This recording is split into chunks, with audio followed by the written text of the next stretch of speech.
வணக்கம் நண்பர்களே. நமது சங்கு சக்கரம் யூடியூப் சேனலுக்கு உங்களை அன்போடு வரவேற்கிறோம். ஒரு சின்னஞ்சிறிய விலங்கு தன்னை விட பல மடங்கு பெரிய கொடிய விஷமுள்ள நாகப்பாம்பை நேருக்கு நேர் எதிர்த்து சண்டையிடுவதை நீங்கள் பார்த்திருக்கிறீர்களா? இன்றைய வீடியோவில் இயற்கையின் மிக சிறந்த பயமறியா வேட்டைக்காரனான கீரிப்பிள்ளை பற்றிய பல ஆச்சரியமூட்டும் தகவல்களை தான் பார்க்க போகிறோம். வீடியோக்குள் போறதுக்கு முன்னாடி நீங்க இன்னும் நம்ம சங்கு சக்கரம் சேனலை சப்ஸ்கிரைப் பண்ணலைன்னா உடனே சப்ஸ்கிரைப் பண்ணிட்டு பக்கத்துல இருக்கிற பெல் ஐகானையும் கிளிக் பண்ணிடுங்க. வாங்க வீடியோக்குள் போகலாம். ஒரு சிறிய விலங்கால் நாகப்பாம்பு போன்ற கொடிய பாம்பை தோற்கடிக்க முடியும் என்று நான் சொன்னால் நீங்கள் நம்புவீர்களா? இயற்கையின் மிகவும் பயமறியா போராளிகளில் ஒன்றான கீரிப்பிள்ளையை சந்தியுங்கள். அதிவேகமானது, புத்திசாலித்தனமானது மற்றும் வியக்கத்தக்க தந்திரங்களை உடையது. இந்த சிறிய வேட்டையாடும் விலங்கு உண்மையில் உயிர் வாழ்வதில் வல்லவர். கீரிப்பிள்ளை ஹெர்பெஸ்டிடே குடும்பத்தைச் சேர்ந்தது. ஆப்பிரிக்கா, ஆசியா மற்றும் ஐரோப்பாவின் சில பகுதிகளில் 30க்கும் மேற்பட்ட இனங்கள் காணப்படுகின்றன. இந்தியாவில் காணப்படும் மிகவும் பொதுவான இனங்களில் ஒன்று இந்திய சாம்பல் நிற கீரிப்பிள்ளை இந்தியன் கிரே மாங்கூஸ். அவை அவற்றின் விரைவான அனிச்சை செயல்கள் மற்றும் கூர்மையான உள்ளுணர்வுகளுக்கு பெயர் பெற்ற சிறிய, சுறுசுறுப்பான பாலூட்டிகளாகும். கீரிப்பிள்ளைகள் எந்த சூழலுக்கும் எளிதில் பழகக்கூடிய விலங்குகள். அவை காடுகள், புல்வெளிகள், புதர் நிலங்கள் மற்றும் மனித குடியிருப்புகளுக்கு அருகிலும் கூட வாழ்கின்றன. நீங்கள் அவற்றை ஆப்பிரிக்கா, இந்தியா மற்றும் பல வெப்பமண்டல பகுதிகளில் காணலாம். பாதுகாப்பிற்காக அவை பெரும்பாலும் மலைகள், பாறை இடுக்குகள் அல்லது கைவிடப்பட்ட பொந்துகளில் தங்கியிருக்கும். ஒரு கீரிப்பிள்ளை மெல்லிய உடல், குட்டையான கால்கள் மற்றும் அடர்த்தியான நீண்ட வாலை கொண்டுள்ளது. அதன் கூர்மையான முகவாய் மற்றும் கூர்மையான பற்கள் அதை ஒரு திறமையான வேட்டைக்காரனாக மாற்றுகின்றன. அவற்றின் கடினமான ரோமங்கள் தாக்குதல்களின் போது அவற்றை பாதுகாக்க உதவுகின்றன. மேலும் அவற்றின் நெகிழ்வான உடல் விரைவாக நகரவும் ஆபத்திலிருந்து தப்பிக்கவும் அனுமதிக்கிறது. இந்திய நாகப்பாம்பு போன்ற கொடிய பாம்புகளுடனான போருக்கு கீரிப்பிள்ளை மிகவும் புகழ் பெற்றது. ஆனால் இது போன்ற கொடிய தாக்குதல்களில் இருந்து அது எப்படி தப்புகிறது? முதலாவது, வேகம். ஒரு பாம்பு தீண்டுவதை விட கீரிப்பிள்ளை வேகமாக நகரும். இரண்டாவது, அடர்த்தியான ரோமங்கள் பாம்பு கடிப்பதால் ஏற்படும் பாதிப்பை குறைக்கின்றன. மூன்றாவது, அதன் உடலில் உள்ள சிறப்பு ஏற்பிகள் ரிசெப்டர்ஸ் காரணமாக பாம்பு விஷத்தை ஓரளவு தாங்கும் சக்தியை பெற்றுள்ளது. ஆனால் நினைவில் கொள்ளுங்கள், அதற்கு முழுமையான நோய் எதிர்ப்பு சக்தி இல்லை. இதன் வெற்றி அதன் திறமை, சரியான நேரம் மற்றும் துல்லியத்தை பொறுத்தது. கீரிப்பிள்ளைகள் அனைத்து நிகழ் ஒம்னிவோர்ஸ். அவை பூச்சிகள், எலிகள், பறவைகள், முட்டைகள், ஊர்வன மற்றும் பழங்களை கூட சாப்பிடுகின்றன.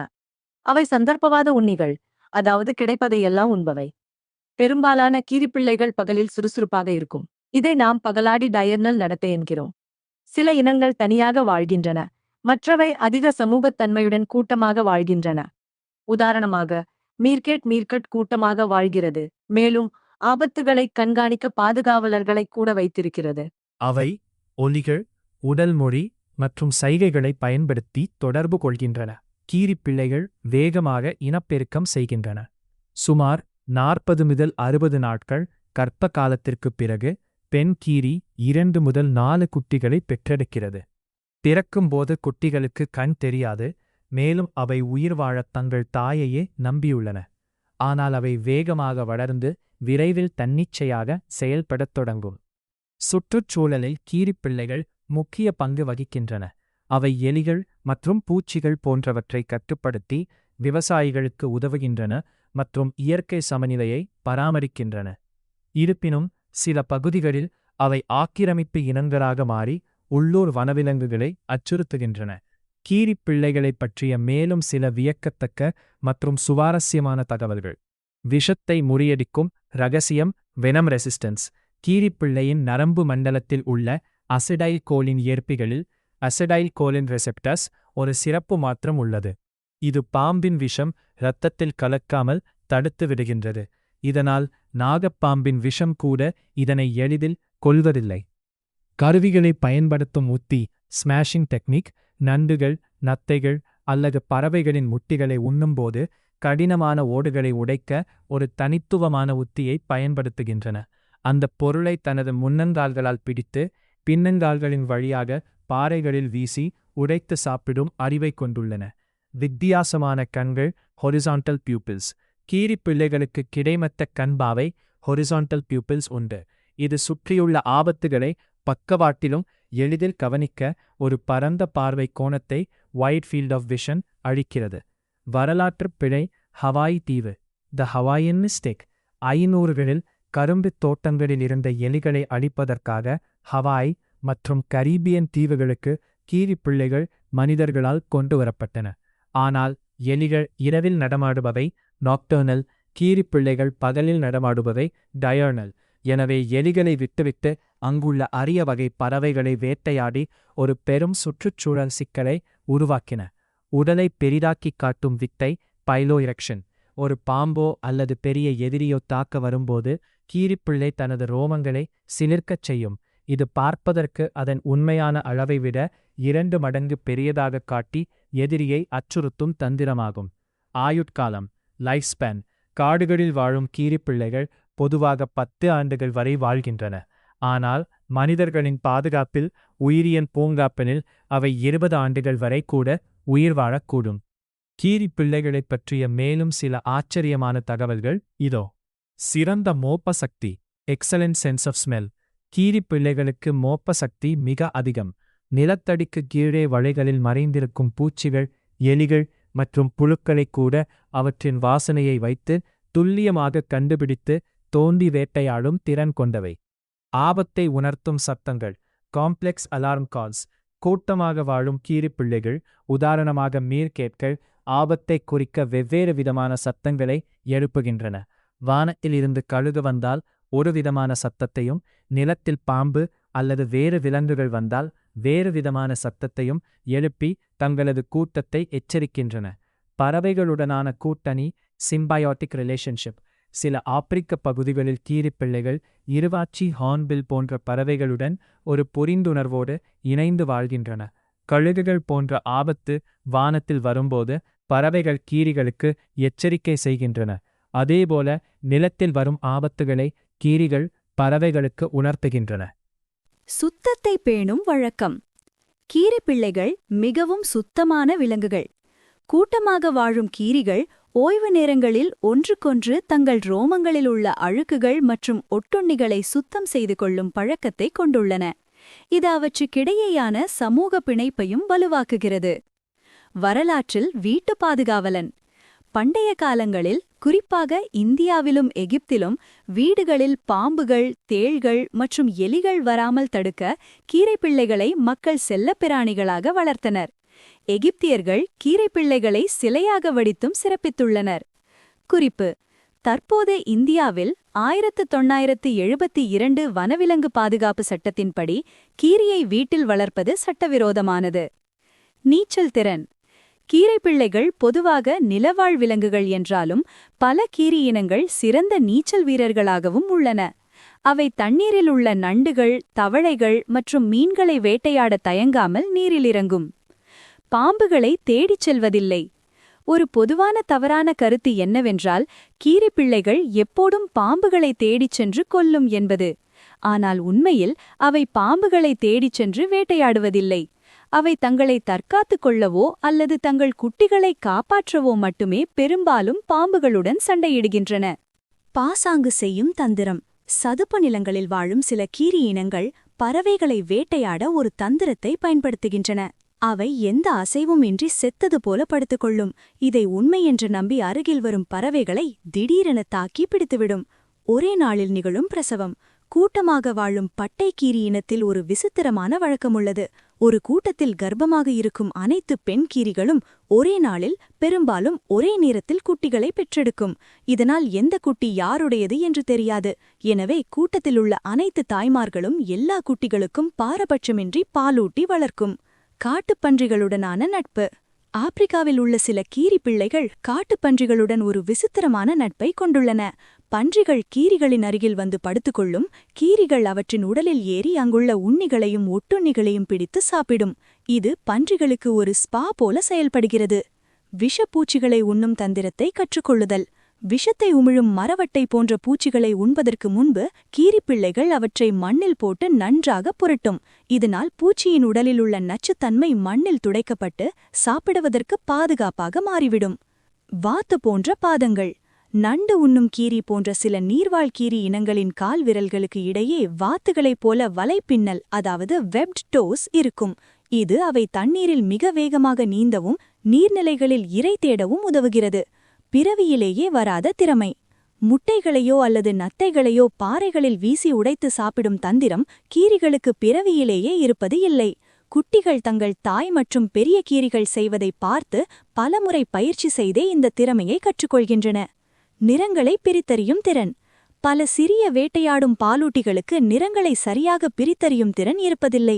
ஆனால் கீரி பிள்ளைகளுக்கு நல்ல நிறப்பார்வை அதாவது கலர் விஷன் உண்டு. இது பழுத்த பழங்களையும் ஆபத்தான நிறமுடைய விஷப்பூச்சிகளையும் தூரத்திலிருந்தே எளிதில் அடையாளம் காண உதவுகிறது. மறைக்க முடியாத நகங்கள். இவை மரபணு ரீதியாக பூனைகளுக்கு நெருக்கமான விலங்குகள் என்றாலும் பூனைகளைப் போல இவற்றால் தங்கள் கூர்மையான நகங்களை பாதங்களுக்குள் மறைத்து வைக்க முடியாது. நாய்களைப் போலவே இவற்றின் நகங்கள் எப்போதும் வெளியேயே இருக்கும். இது நிலத்தை மிக வேகமாக தோண்டவும் இரையை பிடித்து கிழிக்கவும் உதவுகிறது. அதிவேக ஓட்டப்பந்தய வீரர். கீரிப்பிள்ளைகளின் உடலமைப்பு மிகவும் வளைந்து கொடுக்கும் தன்மை கொண்டது. இதனால் ஆபத்து காலங்களில் இவற்றால் மணிக்கு சுமார் 32 கிலோமீட்டர் வேகத்தில் சீறி பாய்ந்து ஓட முடியும். பூனையைப் போல பர்ரொலி.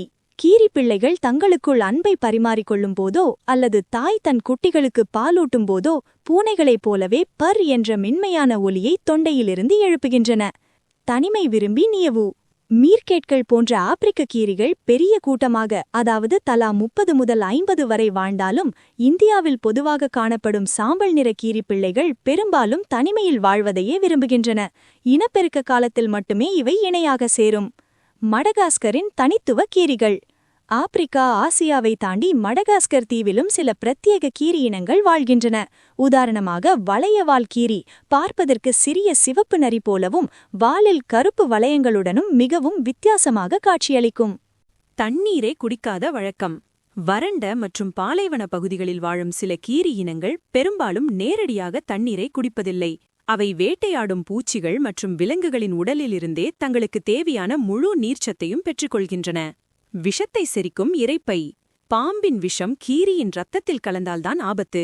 ஆனால் கீரிப் பிள்ளைகள் விஷப்பாம்புகளை வேட்டையாடி உண்ணும்போது அவற்றின் இரைப்பையில் உள்ள சக்தி வாய்ந்த அமிலங்கள் அந்த விஷத்தை, எனவே விஷம் என்பது ஒருவதை புரதம் என்பதால் எந்த பாதிப்புமின்றி எளிதில் செரித்துவிடுகின்றன. மற்ற விலங்குகளுடன் வீட்டை பகிர்தல். தென்னாப்பிரிக்காவில் காணப்படும் மஞ்சள் கீரி அதாவது எல்லோ மாங்கூஸ் ஒரு விசித்திரமான பழக்கத்தை கொண்டுள்ளது. இவை சில நேரங்களில் நில அணில்கள் அதாவது கிரவுண்ட் ஸ்குரில்ஸ் மற்றும் மீர்கேட்டுகளுடன் சண்டையிடாமல் ஒரே வலைக்குள் தங்களது இருப்பிடத்தை பகிர்ந்து கொண்டு ஒற்றுமையாக வாழ்கின்றன. பழமையான வரலாறு. கீரிப்பிள்ளைகளின் பரிணாம வரலாறு பல மில்லியன் ஆண்டுகள் பழமையானது. சுமார் 30 மில்லியன் ஆண்டுகளுக்கு முன்பு அதாவது ஆலிகோசீன் இபாக் வாழ்ந்த பழங்கால ஊன் உண்ணிகளிலிருந்தே இன்றைய கீரிப்பிள்ளைகள் பரிணாம வளர்ச்சி அடைந்துள்ளன என்று புதைபடிவ ஆராய்ச்சிகள் கூறுகின்றன. விளையாட்டு மூலமே பயிற்சி. குட்டி கீரிப்பிள்ளைகள் தங்களுக்குள் அடிக்கடி கட்டி புரண்டு செல்லமாக சண்டையிட்டு விளையாடும். இது வெறும் பொழுதுபோக்கு மட்டுமல்ல, எதிர்காலத்தில் கொடிய பாம்புகள் மற்றும் எதிரிகளிடமிருந்து தப்பிப்பதற்கும் வேட்டையாடுவதற்கும் தேவையான தற்காப்பு பயிற்சியாகும். உருவத்தில் ஆண் பெண் வேறுபாடின்மை. பல விலங்குகளில் ஆணும் பெண்ணும் பார்ப்பதற்கு வித்தியாசமாக இருக்கும். உதாரணமாக ஆண் சிங்கம், பெண் சிங்கம். ஆனால் பெரும்பாலான கீரி இனங்களில் ஆணுக்கும் பெண்ணுக்கும் உருவத்திலோ நிறத்திலோ பெரிய வித்தியாசங்கள் இருப்பதில்லை. இரண்டையும் தூரத்திலிருந்து பார்த்து பிரித்தறிவது கடினம். ஒன்றாக பின்னிக்கொண்டு உறங்கும் வழக்கம். பட்டைக்கீரி போன்ற கூட்டமாக வாழும் இனங்கள் இரவில் குளிரை தாங்கிக் கொள்ளவும் பாதுகாப்பிற்காகவும் ஒன்றோடொன்று நெருக்கமாக ஒட்டி ஒரு பெரிய பந்து போல கூட்டமாக படுத்துறங்கும் வழக்கத்தை கொண்டுள்ளன. ரேபஸ் நோயை பரப்பும் காரணி. நாய்கள் மற்றும் வவ்வால்களுக்கு அடுத்தபடியாக சில தீவு நாடுகள் மற்றும் அமெரிக்காவின் சில பகுதிகளில் உதாரணமாக போர்ட்டோரிக்கோவில் மனிதர்களுக்கும் மற்ற விலங்குகளுக்கும் ரேபஸ் நோயை பரப்பும் முக்கிய விலங்குகளில் ஒன்றாக கீரிப்பிள்ளைகள் அறியப்படுகின்றன. எகிப்திய மம்மியாக்கம். பண்டைய எகிப்தில் எகிப்திய கீரி மிகவும் புனிதமாக கருதப்பட்டது. இவை முதலைகளின் முட்டைகளை தேடி அழித்ததால் முதலைகளின் பெருக்கத்தை கட்டுப்படுத்தும் கடவுளின் தூதர்களாக மக்கள் இவற்றை நம்பினர். இறந்த கீரிகளை மனிதர்களைப் போலவே மம்மியாக்கி பிரமிடுகளில் அடக்கம் செய்யும் வழக்கமும் எகிப்தியர்களிடையே இருந்தது. கீரிக்கும் உண்டு எதிரிகள். கீரிப்பிள்ளைகள் பாம்புகளை வேட்டையாடினாலும் அவற்றுக்கும் இயற்கையில் எதிரிகள் உண்டு. கழுகுகள், பருந்துகள் போன்ற பெரிய பறவைகளும் குள்ளநரிகள் மற்றும் பெரிய மலைப்பாம்புகளும் கீரிப்பிள்ளைகளை வேட்டையாடி உணவாக்கிக் கொள்கின்றன. மகுடிக்கு மயங்காத கவனம். முந்தைய காலங்களில் பாம்பாட்டிகள் பாம்புகளுக்கும் கீரிக்கும் சண்டை விடுவார்கள். அப்போது பாம்பு மகுடியின் அசைவிற்கேற்ப ஆடும். ஆனால் கீரிப்பிள்ளை அந்த மகுடியின் சத்தத்துக்கோ அல்லது அசைவிற்கோ சிறிதும் கவனம் சிதறாமல் பாம்பின் கண்களையும் அதன் அசைவுகளையும் மட்டுமே கூர்ந்து கவனித்து தாக்கும் நம்ப முடியாத ஒருமுகப்படுத்தும் திறன் கொண்டது. அளவில் சிறியது, ஆனால் மனதளவில் பயமற்றது. புத்திசாலித்தனம், வேகம் மற்றும் தகவமைப்பு ஆகியவை ஆபத்தை எவ்வாறு சமாளிக்கும் என்பதற்கு கீரிப்பிள்ளை ஒரு சிறந்த எடுத்துக்காட்டு. கொடிய பாம்புகளுடன் போரிடுவது முதல் பல்வேறு வாழ்விடங்களில் உயிர் வாழ்வது வரை இந்த சிறிய வேட்டையாடும் விலங்கு உண்மையிலேயே இயற்கையின் மிகவும் குறிப்பிடத்தக்க விலங்குகளில் ஒன்றாகும். நண்பர்களே, இந்த வீடியோ உங்களுக்கு கண்டிப்பாக பிடித்திருக்கும் என நம்புகிறேன். பிடித்திருந்தால் மறக்காமல் ஒரு லைக் பண்ணுங்க. உங்கள் நண்பர்களுக்கும் ஷேர் பண்ணுங்க. உங்கள் கருத்துக்களை கீழே கமெண்டில் சொல்லுங்க. இன்னும் இதுபோல பல சுவாரஸ்யமான விஷயங்களை தெரிந்து கொள்ள நமது சங்குச்சக்கரம் சேனலை சப்ஸ்கிரைப் செய்து பக்கத்தில் இருக்கும் பெல் ஐகானையும் கிளிக் பண்ணிடுங்க.